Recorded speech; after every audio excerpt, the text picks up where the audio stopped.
Bonjour et bienvenue dans le flash d'information. Nous sommes dimanche 10 avril et c'est le dimanche des rameaux qui précède le dimanche de Pâques et qui marque l'entrée dans la semaine sainte.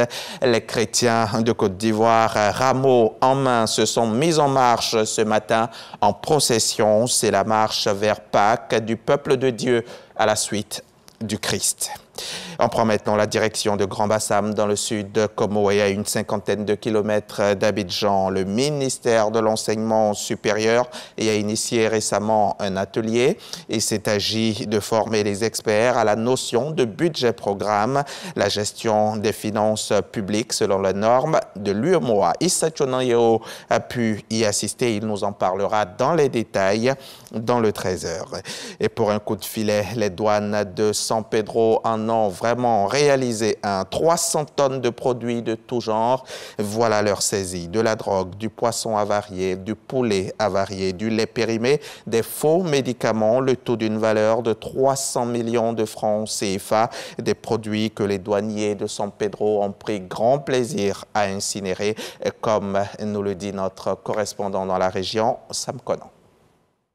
Ce sont au total 334 tonnes de produits essentiellement composés de drogue, d'alcool frelaté, de poulet et du poisson congelé non comestible, des pesticides et de l'engrais non homologués et des médicaments de qualité inférieure, d'une valeur de plus de 300 millions de francs CFA. Ces saisies ont été opérées suite à des contrôles inopinés.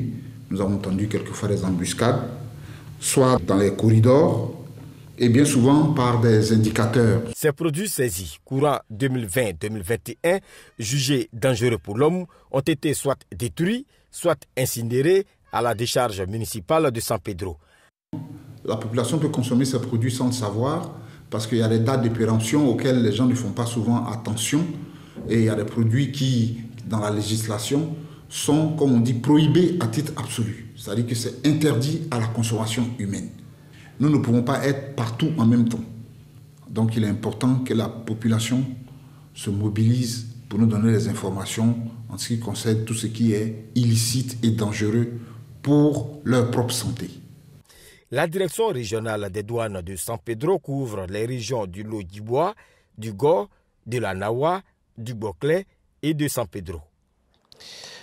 La Russie a bloqué une demande du Conseil de sécurité d'avoir des enquêtes indépendantes sur le massacre présumé de Moura au Mali. Et la demande rédigée par la France avait été soumise au Conseil de sécurité vendredi, mais selon plusieurs diplomates, Moscou s'y est opposé, soutenu par Pékin. Selon un rapport de l'ONG Human Rights Watch, 300 civils de Moura auraient été victimes d'exécutions sommaires de la part des soldats maliens associés à des combattants étrangers.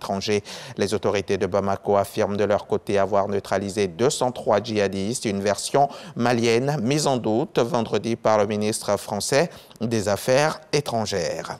Les Français, eux, sont appelés aux urnes pour le premier tour de l'élection présidentielle ce 10 avril 2022.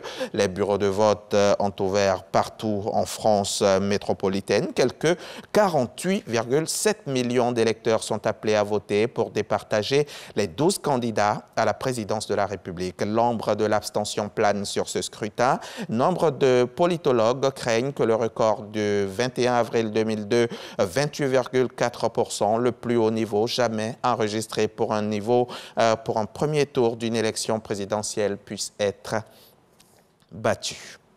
Le Premier ministre pakistanais Imran Khan a été renversé ce samedi 9 avril par une motion de censure votée à son encontre par l'Assemblée nationale.